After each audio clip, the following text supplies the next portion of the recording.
Hi welcome back to our channel Priya's lifestyle. நம்ம சேனலை நீங்கள் ஃபர்ஸ்ட் டைம் பார்க்குறீங்கன்னா மறக்காமல் சப்ஸ்கிரைப் பண்ணிவிடுங்க. அப்போ தான் நான் போடுற வீடியோ உங்களுக்கு ரெகுலராக கிடைக்கும். அது மட்டும் இல்லாமல் நீங்கள் ஒவ்வொருத்தரும் சப்ஸ்கிரைப் பண்ணும்போது தான் அது எங்களுக்கு இன்னுமே என்கரேஜாக இருக்கும். இப்போ வாங்க நம்ம மீன் குழம்பு எப்படி வைக்கலான்ட்டு வீடியோ பார்க்கலாம். வாங்க வீடியோக்குள்ளே போகலாம். இப்போது இது என்ன மீனுன்ட்டு கமெண்ட் செக்ஷனில் கமெண்ட் பண்ணுங்கள். நீங்கள் எப்படி சொல்லுவீங்க, உங்கள் ஊரில் இந்த மீன் எப்படி சொல்லுவீங்கன்ட்டு தெரிஞ்சால் கமெண்ட் செக்ஷனில் கமெண்ட் பண்ணுங்கள். இப்போ இந்த மீனை க்ளீன் பண்ணி எடுத்துக்கலாம். நான் பார்த்திங்கன்னா குழம்புக்கே நான் க்ளீன் பண்ணி எடுத்துக்கிட்டேன். இது எல்லாமே குழம்புல போட்டு நம்ம செஞ்சுக்கலான்னு சொல்லிட்டு நான் மீன் க்ளீன் பண்ணும்போது உள்ளே இருக்கிற அந்த கருப்பாக இருக்கும் இல்லையா, அதெல்லாம் எடுத்துகிட்டு க்ளீன் பண்ணிக்கோங்க. ஏன்னா அதோடு நீங்கள் கழுவி போட்டிங்கன்னா மீன் கவுச்ச ஸ்மெல் அடிக்கும் குழம்பு. நான் கண்ணுமே எடுத்துடுவேன், அதில் இருக்கிற கண்ணுமே எடுத்துகிட்டு தான் நான் போடுவேன். இப்போ நான் இந்த மாதிரி எடுத்து க்ளீன் பண்ணி வச்சாச்சு. அடுத்து பார்த்திங்கன்னா நம்ம மீன் குழம்பு வைக்கிறதுக்கு எல்லாம் ரெடி பண்ணிக்கலாம். இப்போ தக்காளி, வெங்காயம், பூண்டு எல்லாம் நான் ரெடி பண்ணி வச்சுக்கிட்டேன். புளியும் ஊற வச்சாச்சு. இப்போ ஒரு கடாயில் நம்ம நல்லெண்ணெய் சேர்த்து நல்லெண்ணெயில் மீன் குழம்பு வைக்கலாம். நல்லெண்ணெய் சேர்த்துருக்கேன். அது கூட பார்த்திங்கன்னா கொஞ்சமாக ஃபஸ்ட்டு நம்ம வடகம் இருக்குது இல்லையா, வடகம் சேர்த்துக்கலாம். மீன் குழம்பு, காரக்குழம்புக்கெலாம் பார்த்திங்கன்னா வடகம் சேர்த்து வைக்கும் போது ரொம்பவே டேஸ்ட்டு சூப்பராக இருக்குங்க. கண்டிப்பாக ட்ரை பண்ணி பாருங்கள். வடகம் சேர்த்துட்டு அது கூட கொஞ்சமாக பெருங்காயத்தூள் சேர்த்துக்கிறேன். அடுத்து பார்த்திங்கன்னா நம்ம பூண்டு, கருவேப்பிலை சேர்த்துக்கிறேன். அது கூட வெங்காயம் சேர்த்து நல்லா வதக்கிக்கோங்க. வெங்காயம் வதங்கிறதுக்கு கொஞ்சமாக உப்பு போட்டுக்கோங்க. எல்லாத்தையும் சேர்த்து நல்லா வதக்கிக்கணும்.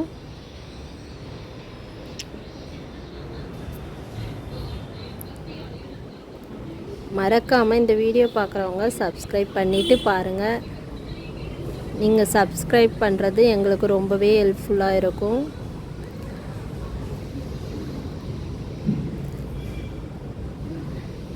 இப்போ பார்த்திங்கன்னா நல்லா இந்த மாதிரி வதக்கி விட்டுக்கோங்க. வெங்காயம் நல்லா வதங்கினதுக்கப்புறம் நீங்கள் தக்காளி சேர்த்துக்கோங்க. சில பேர் கொஞ்சம் புளிப்பாக சாப்பிடுவாங்க, இல்லை புளிப்பு கம்மியாக வேணும்னா தக்காளி குறைச்சிக்கலாம், இல்லை புளி கம்மியாக சேர்த்துக்கலாம். இப்போ தக்காளி சேர்த்து அதையுமே நல்லா எண்ணெய் பிரிகிற அளவுக்கு நல்லா வதக்கிக்கோங்க. நல்லா வதங்கணும், எண்ணெய் பிரிஞ்சு வரா மாதிரி நல்லா வதக்கிக்கோங்க. எந்த அளவுக்கு நம்ம வெங்காயம் தக்காளி நல்லா வதங்குதோ குழம்பு அந்த அளவுக்கு டேஸ்ட்டாக இருக்குங்க. நான் இந்த மாதிரி தான் வைப்பேன். சில பேர் அரைச்சி ஊற்றி வைப்பாங்க, ஒவ்வொரு இடத்துல ஒவ்வொரு மாதிரி வைப்பாங்க. இப்போ பார்த்திங்கன்னா புளியும் சேர்த்துக்கலாம். புளி தண்ணி சேர்த்து அது கூட கொஞ்சமாக தண்ணியும் சேர்த்துக்கோங்க. மஞ்சத்தூள் சேர்த்துக்கிறேன். மஞ்சத்தூள் சேர்த்துட்டு குழம்பு மிளகாத்தூளும் சேர்த்துக்கிறேன்.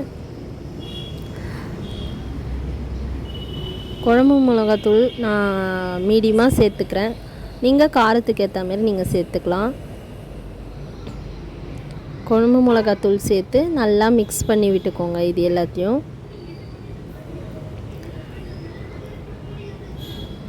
நல்லா மிக்ஸ் பண்ணதுக்கப்புறம் நல்லா அது கொதிக்கட்டும். குழம்பு கொதித்து கொஞ்சம் மீன், ஏன்னா நம்ம மீன் போட்டால் நீங்கள் நல்லா கொதித்து குழம்பு திட்டமாக சுண்டி வர அளவுக்கு அதுக்கப்புறம் மீன் போடுங்க. ஏன்னா நம்ம மீன் முன்னாடியே நீங்கள் கொஞ்சமாக கொதித்ததுக்கப்புறம் மீன் போட்டிங்கன்னா தண்ணியாக இருந்ததுன்னா குழம்பு, மீன் போட்டதுக்கப்புறம் இன்னும் மீன்லேருந்து தண்ணி விட இன்னும் குழம்பு தண்ணியாகிடும். அதனால் நல்லா திக்கானதுக்கப்புறம் நம்ம இந்த கழுவி வச்சுருக்க மீனை சேர்த்துக்கலாம். இப்போ பார்த்திங்கன்னா நல்லா குழம்பு கொதிச்சிச்சு. நல்லா கொதித்து திட்டமான அளவுக்கு வந்தாச்சு. இப்போ நம்ம அந்த கழுவி வச்சுருக்க மீனை ஒன்று ஒன்றா நம்ம சேர்த்துக்கலாம். நம்ம எந்த அளவுக்கு மீனை நல்லா வாஷ் பண்ணுறோமோ அந்த அளவுக்கு குழம்பு கவுச்ச ஸ்மெல் இல்லாமல் இருக்குங்க.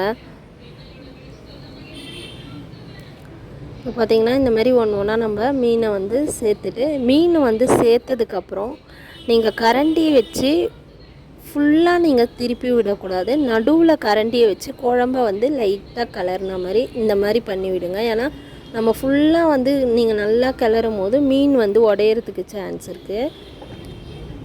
இந்த மாதிரி நடுவில் விட்டு கொஞ்சமாக அப்படியே இந்த மாதிரி ஷேக் பண்ணி மாதிரி விடுங்க.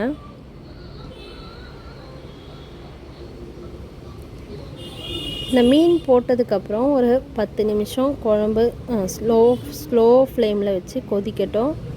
அதுக்கப்புறம் ஆஃப் பண்ணி தட்டு போட்டு மூடிடுங்க. மீன் குழம்பு பார்த்திங்கன்னா நம்ம வச்ச அன்னைக்கு சாப்பிட்றத விட மறுநாள் சாப்பிட்டா இன்னுமே டேஸ்ட்டாக இருக்குங்க. அதை விட பார்த்திங்கன்னா இட்லி தோசைக்கெலாம் சாப்பிடும்போது ரொம்பவே டேஸ்ட்டாக இருக்கும். இப்போ பார்த்திங்கன்னா நாங்கள் கொதிச்சாச்சு. இப்போ பாருங்கள், சூப்பரான ஒரு மீன் குழம்பு வந்து ரெடி ஆகிடுச்சு. வாங்க சாப்பிடலாம். கண்டிப்பாக ட்ரை பண்ணி பாருங்கள், ரொம்பவே சூப்பராக இருக்குங்க. மறக்காமல் இந்த வீடியோ பார்த்தவங்க மறக்காமல் சப்ஸ்கிரைப் பண்ணிவிடுங்க நம்ம சேனலுக்கு. பாய்.